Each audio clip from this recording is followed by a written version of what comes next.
Apakah bekerja juga suatu ibadah? Jika iya, mengapa Syekh rahimahullah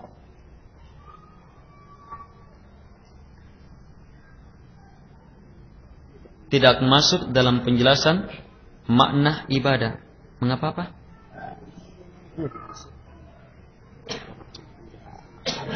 Oh, Syekh maksudnya saya. Aduh. Mengapa Syekh rahimahullah tidak memasukkannya dalam makna ibadah? Ini pasal selanjutnya lebih dalam dari pertanyaan ini. Jangankan pekerjaan yang memang kita punya hajat, sesuatu yang tidak ada hajat pun masuk di dalamnya. Logikanya itu berhubungan dengan harapan, harapan berhubungan dengan ibadah. Itu berhubungan dengan cinta, cinta berhubungan dengan ibadah. Tidak ada lepas dari ibadah. Kapan salah menempatkannya, salah dalam ibadah. Karena itu bisa jadi ada orang yang pekerjaannya menjadi Tuhannya. Ada orang yang pimpinannya menjadi Tuhannya. Bahkan ada orang yang bawahannya menjadi Tuhannya. Karena kekeliruan dalam perkara ini. Uraiannya insyaallah taala dalam temuan seperti ini. Ustadz mengatakan secara makna, semakin seseorang melihat cacat pada dirinya, semakin baik tanda kesempurnaan tauhid penghambaannya. Semakin sering seorang melihat dan komentar cacat pada diri orang lain, pertanda cacat pada tauhidnya. Apakah berarti kita tidak boleh mengkritik kesalahan orang lain? Oh, salah paham ini.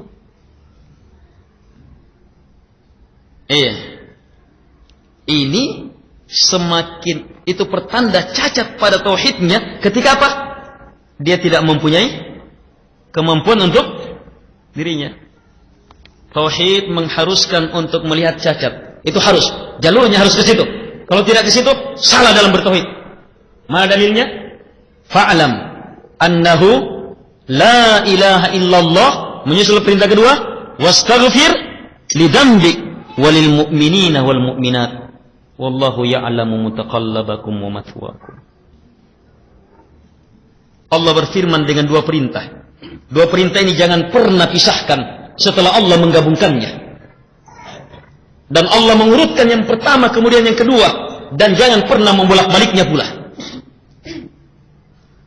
Allah berfirman, fa'alam, ilmu ya Muhammad, annahu la ilaha illallah, bahwa sungguh la ilaha illallah, tak ada yang berhak disembah kecuali hanya Allah. Perintah bertauhid, perintah beribadah, untuk terus memantapkannya, terus langsung disusul dengan perintah wastaghfir, minta ampunan lidambik, terhadap dosamu. Dosanya siapa? Dosanya siapa di sini? Rasulullah alaihi salatu wassalam. Apalagi dosa kita. Dan dosanya orang-orang beriman. Dosa siapa yang didahulukan? Dosa siapa yang didahulukan? Dosa Nabi. Baru kemudian orang-orang masuk ke dalam istighfar, dalam dua jenjang ini. Dahulukan diri, kemudian orang lain. Kebodohan besar jamaah, menyibukkan diri melihat cacat-cacat orang lain sementara dia penuh cacat.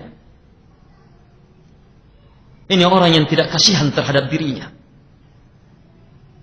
Tetapi ketika seseorang mampu melihat cacat dirinya dengan kekuatan tauhid, melihat cacat dirinya, kekurangan-kekurangannya, dan dia terus melakukan perbaikan, muncul kesadaran, perbaikan, istighfar yang terus beriringan dengan tauhid. Orang-orang seperti ini ketika diberi kemampuan lebih masuk untuk mengkritik, melihat cacat orang lain guna memperbaikinya, maka dia akan punya kemampuan hebat untuk melakukan perbaikan. Seperti Imam Ahmad. Ada orang murid Imam Ahmad, ulama juga, datang kepada Imam Ahmad, ya Imam, saya tidak bisa seperti itu. Kemampuan dia tidak bisa langsung mengkritik orang. Sebab apa? Kondisi dia belum. Kata Imam Ahmad, kalau kamu diam, saya diam, siapa yang akan menjelaskan agama ini? Imam Ahmad dalam kondisi luar biasa dalam mengkritik. Ingat jamaah, kalau kita tidak dalam posisi siap di atas petunjuk agama masuk ke medan ini, ke lapangan ini, kepada ini termasuk ibadah hebat, tetapi bagi orang-orang yang punya kapasitas. Kalau kita tidak punya, bahaya jamaah. Orang nantinya akan mengkritik, kemudian lupa dirinya. Orang artinya akan mengkritik, kemudian lewat batas hukumnya. Atau minimal apa? Dia mengkritik semata karena hawa nafsu, wajid dan dzauq yang tidak di atas petunjuk Quran dan Sunnah. Dia mengkritik semata karena apa? Karena dia disinggung pribadi. Dan banyaknya perkara seperti itu dalam perkara yang semisal ini.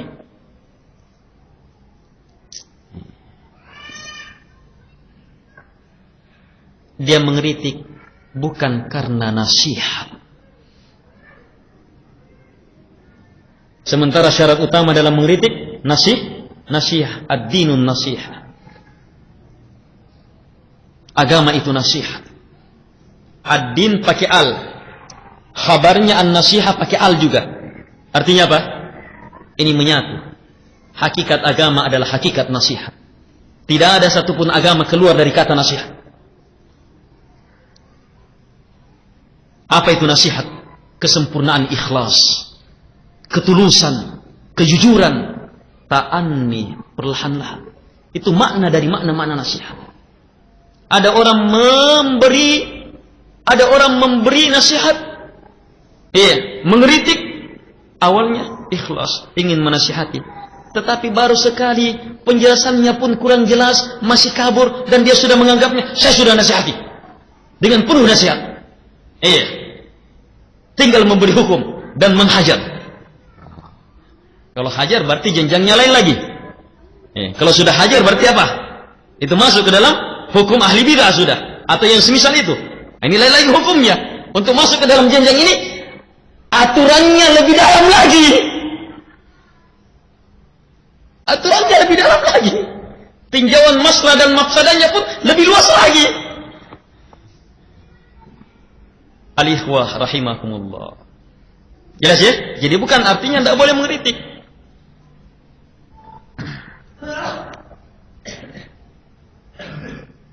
Ya rahmatullah. Apa arti qada? Apa arti qadar? Ini kadang digunakan dalam makna yang sama. Tapi ketika disebutkan secara ingin membedakannya, maka qadar takdir Allah. Qada takdir untuk yang telah terjadi. Paham ya? Kalau kita berbicara tentang takdir Allah secara umum, kita katakan qadar. Untuk yang telah ditentukan itu qada. Paham ya? Tadi kita sholat, itu qadanya Allah kepada kita. Terjadi musibah, sudah terjadi, itu qadanya Allah kepada kita. Jelas ini?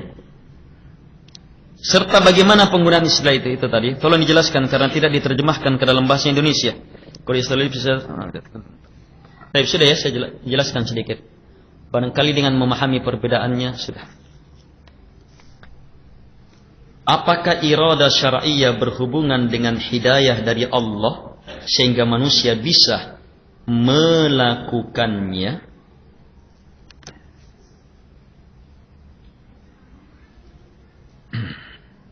Sehingga manusia bisa melakukannya, bukan melakukan iradah syar'iyyah. Iradah syar'iyyah itu kehendak Allah, sifat Allah. Kita sama sekali tidak masuk di dalamnya. Uraian-uraian iradah syar'iyyah adalah hidayah. Hanya yang Allah beri hidayah, hanya yang Allah inginkan secara syar'i. Hanya yang Allah, tunggu dulu ya. Iradah syar'iyyah apa tadi? Perkara-perkara agama. Penanya bertanya, apakah iradah syar'iyyah berhubungan dengan hidayah dari Allah Subhanahu wa taala sehingga manusia bisa melakukannya? Sangat berhubungan. Segala perkara agama tidak akan mungkin kita bisa lakukan kecuali hanya hidayah dari Allah Subhanahu wa taala. Kecuali hanya hidayah dari Allah Subhanahu wa taala. Karena itulah Al-Qur'an yang merupakan sumber hidayah menempatkan permintaan hidayah ini pada surah yang paling agung di dalamnya yang wajib kita baca di setiap salat, suratul Fatihah. Ihdinas syiratal mustaqim. Baik. Perbanyak minta hidayah ikhwah. Dalam menjelaskan syariat, dalam melaksanakan syariat, manusia berjenjang-jenjang kesempurnaannya. Apakah ini sudah menjadi takdir? Iya. Pokoknya apapun yang terjadi, iya, itu sudah ditakdirkan. Ini takdir Allah Subhanahu wa taala. Kita imani, tapi ingat, kita tidak tahu apa yang Allah takdirkan kepada kita. Kita imani, Allah sudah takdirkan. Iya, tapi kita tidak tahu. Kalau begitu, laksanakan perintah Nabi ketika ada sahabat yang mempertanyakan hal ini. Kalau begitu ya Rasulullah, kita tinggal pasrah saja terhadap takdir. Kata Nabi SAW, "La, jangan. I'malu, beramal." Nabi katakan beramal. Itu perintah kita. Itulah penghambaan kita terhadap takdir imani. Kemudian wujudkan penghambaan. Bagaimana penghambaannya? Laksanakan syariat. Pembahasan beriman terhadap takdir ini punya uraian panjang. Dan ini wajar ketika ada orang yang baru mendapatkan penjelasannya masih pusing. Saya sendiri ini perlu waktu beberapa lama dan berulang-ulang baru bisa sedikit paham. Ini perlu waktu, ikhwah. Apalagi di saat apa? Pikiran kita terhadap takdir ternyata sudah ada pikiran salah. Oh, itu mau dihantam dulu pikiran salah itu. Digesek, dituntaskan, baru masuk pikiran yang benar. Dengan pikiran yang benar ini kemudian baru bisa menambah pikiran selanjutnya dalam beriman terhadap takdir. Ingat, bahayanya perkara takdir ini, bid'ah yang pertama muncul di kalangan kaum muslimin, ini bid'ah qadariyah. Ini termasuk bid'ah awal. Sahabat Nabi masih banyak. Sudah muncul orang-orang yang mengatakan innal amra unuf, urusan ini kosong. Di Basrah dicetuskan oleh Ma'badul Juhani. Padahal dia belajar Quran, belajar sunnah. Coba lihat, belajarnya mengambil ilmu dari tokoh-tokoh agama kaum muslimin yang berada di zaman terbaik. Tapi ternyata bisa sesat dan menyesatkan. Mengatakan bahwa urusan ini kosong. Allah tidak takdirkan.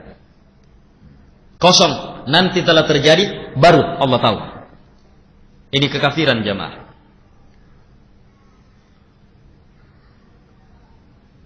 Bagaimana nama, mengenai nama, lalu bagaimana dengan Muhammad Nasiruddin? Nama itu Muhammad, kalau dilengkapkan dengan Muhammad Nasiruddin itu kurang tepat. Tapi Syekh itu namanya Syekh Muhammad Nasiruddin, biar namanya dia, biar namanya beliau. Beliau pun memahami penamaan ini kurang tepat, tetapi ada penamaan, kalau sudah lengket, ya terpaksa tetap dipakai. Kita tidak akan kenal bahwa ternyata beliau yang dimaksudkan, kecuali setelah mengatakan Muhammad Nasiruddin. Harus sebut Nasiruddin, baru dikenal. Oh yang itu, ulama besar kita. Kalau ini Syekh Muhammad yang mensahihkan ini. Siapa Syekh Muhammad? Tapi kalau antum sebut Muhammad Nasiruddin, yang itu. Jadi ada penamaan tetap terpakai bukan karena para ulama menganggap penamaan itu benar. Ya. Tetapi karena apa? Itu penamaan yang sudah lengket, yang beliau dikenal dengan hal itu.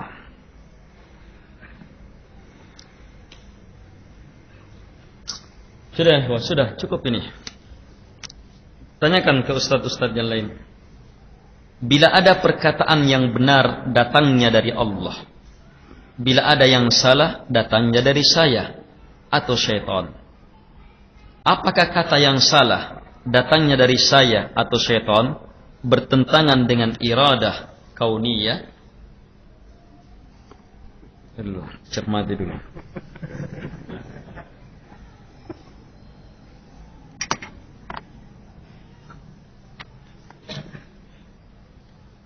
Bila ada yang salah datangnya dari saya atau dari syaitan, apakah bertentangan dengan iradah kauniyah?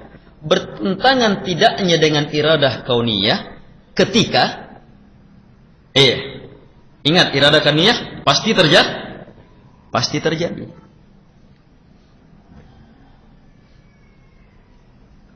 Apakah bertentangan? Kalau ada ucapan yang salah, berarti datang dari syaitan. Di saat dia ceramah misalnya, ada ucapan yang salah, datang dari syaitan. Iya, itu iradah kauniyah. Berarti tidak bertentangan. Tapi kalau ternyata misalnya dalam ceramahnya tidak ada yang salah, benar. Kemudian diungkapkan ini, diungkap dengan kalimat bila. Ini menunjukkan apa? Bisa menunjukkan tawadu. Bisa juga menunjukkan apa? Orang ini sadar bahwa bagaimanapun dia memaksimalkan usahanya, pasti ada saja cacatnya. Dia sadari atau tidak. Karena itu tinggal dia sandarkan kepada sumber kesalahan, yaitu syaitan, dan dirinya berlepas dari hal itu. Ini sejenis dengan ucapan-ucapan, berarti dia mengakui kesalahannya, beristighfar, apakah dia tahu atau tidak. Wallahu a'lam. Apa hubungan antara hakikat kauniyah dengan iradah kauniyah? Hakikat diniyah dengan iradah syar'iyah? Apa hubungannya? Baik-baik saja. Hubungan, tidak ada pertentangan. Hakikat kauniyah itu apa? Ketika syuhud terhadap iradah kauniyah. Itu kan hakikat kauniyah. Apa itu hakikat kauniyah? Ketika dia mampu memahami kaun ini, keberadaan ini, kenyataan ini, betul-betul ciptaan Allah, kekuasaan Allah dikehendaki oleh Allah Subhanahu wa taala. Iradah kauniyah apa? Iradah kauniyah apa? Keyakinan bahwa semua yang ada itu murni karena Allah yang kehendaki. Itu karena kehendak Allah. Kalau Allah tidak kehendaki, tidak akan mungkin terjadi. Kalau Allah kehendaki, pasti terjadi. Sama. Kalau kita ingin sedikit membedakan iradah kauniyah, mungkin bisa hakikat kauniyah ketika dihubungkan dengan kata rububiyah, berarti lebih bersifat umum. Kalau iradah kauniyah berarti khusus dalam pembahasan iradah. Sementara yang berhubungan dengan rububiyah mencakup iradah, mencakup penciptaan, mencakup pengaturan, mencakup segalanya. Baik. Al-ikhwah rahimakumullah. Kalau hakikat diniyah dengan iradah syar'iyah, apa hakikat diniyah? Hakikat diniyah itu apa? Perintah Allah, larangan Allah. Iradah syar'iyah apa? Perintah Allah, larangan Allah, sama. Makanya saya katakan baik-baik saja. Tidak ada cekcok. Sebab sama. Saling bergandengan. Ayo ditambah lagi istilahnya. Ada yang sama ini. Hakikat kauniyah, iradah kauniyah. Apa lagi? Ubudiyah al-muta'alliqah birububiyatillah. Penghambaan yang berhubungan dengan rububiyah Allah Subhanahu wa taala. Ini sama istilahnya. Sama posisinya. Apalagi yang ketiga, yang keempat. Kata abdun yang bermakna mu'abbad. Jelas ya? Kalau di sisi hakikat diniyah, iradah syar'iyah, terus al-ubudiyah al-muta'alliqah bi ilahiyatillah, penghambaan yang berhubungan dengan ilahiyahnya, keyakinan bahwa Allah satu-satunya yang berhak untuk disembah. Penghambaan inilah yang merupakan hakikat agama. Kalau yang tadi dari keyakinan Allah satu-satunya pencipta, lahir meminta kepada Allah sebab semata Allah yang memiliki. Ini penghambaan apa? Yang berhubungan dengan apa? Hakikat kauniyah. Ini. Terus apa lagi tadi? Nah, kalau di sini hamba bermakna abid yang menyerahkan ibadah. Apa lagi? Lagi satu. Kalau yang pertama hakikat kauniyah, syiarnya apa? La rabbah illallah, la khaliqah illallah, la mudabbirah illallah, la malikah illallah, dan semacam itu yang berhubungan dengan rububiyah Allah Subhanahu wa taala. Kalau ini la ilaha illallah. Ini nih, dudukkan ini. Bisa ya? Iya. Perlu saya tuliskan? Iya. Kayaknya sudah terhafal. Iya? Sudah terhafal. Tulis. Apakah jenjang-jenjang ubudiyah itu memiliki ciri dan tolak ukur untuk mengenalnya? Kalau jenjang-jenjangnya dalam arti misalnya jenjang cinta, jenjang cinta ini sampai di mana dia saja itu kita tidak tahu sampai di mana dianya, kita tidak tahu. Kita hanya bisa mengukur dalam bentuk ini meningkat, ini berkurang. Ini meningkat, ini berkurang. Dengan melihat apa? Dengan melihat hakikat diniyah kita. Lihat kehebatan dalam melakukan perintah, lihat kehebatan dalam meninggalkan larangan. Itu ukurannya. Semakin banyak perintah yang dia ketahui, berarti apa? Semakin luar biasa. Semakin banyak yang dilaksanakan, semakin luar biasa. Semakin penuh cinta, semakin luar biasa. Semakin penuh takut, semakin luar biasa. Semakin penuh harap, semakin luar biasa. Semakin banyak larangan yang diketahui dan semakin mampu ditinggalkan, semakin luar biasa. Semakin takut, semakin luar biasa. Demikian seterusnya. Tapi kalau jenjang yang dimaksudkan dengan jenjang-jenjang penghambaan, ya dalam arti ada jenjang syukur, ada jenjang sabar, ada jenjang, maka ini dikembalikan kepada hakikat-hakikat perkara itu. Langsung dibahas. Syukur itu apa? Sabar itu apa? Ya. Kalau mau pendalaman yang lebih dalam tentang jenjang-jenjang ini, Ibnu Qayyim rahimahullahu taala membahas jenjang iyyaka na'budu wa iyyaka nasta'in dalam setelah ditahqiq dalam 3 jilid buku. Ini jenjang iyyaka na'budu wa iyyaka nasta'in ini dibahas dalam 3 jilid. Khusus iyyaka na'budu wa iyyaka nasta'in dan uraian-uraiannya. Ini dibahas dalam 3 jilid buku. Jenjang ini, oh ini maknanya. Jenjang ini. Iya, beliau membahasnya beriringan dengan membantah. Iya. Beriringan dengan membantah seorang tokoh besar yang uraian-uraiannya dalam pembahasan ada yang keliru dan beliau perlu meluruskannya. Sehingga uraiannya sangat luar biasa. Iya, kita tidak hanya mendapatkan uraian yang benar, kita pun mengetahui, oh ini uraian yang salah dan begini bantahannya. Madarijus Salikin, judul kitabnya. Iya, Madarijus Salikin. Kalau jenjangnya secara global, manusia dalam iyyaka na'budu wa iyyaka nasta'in terbagi 4.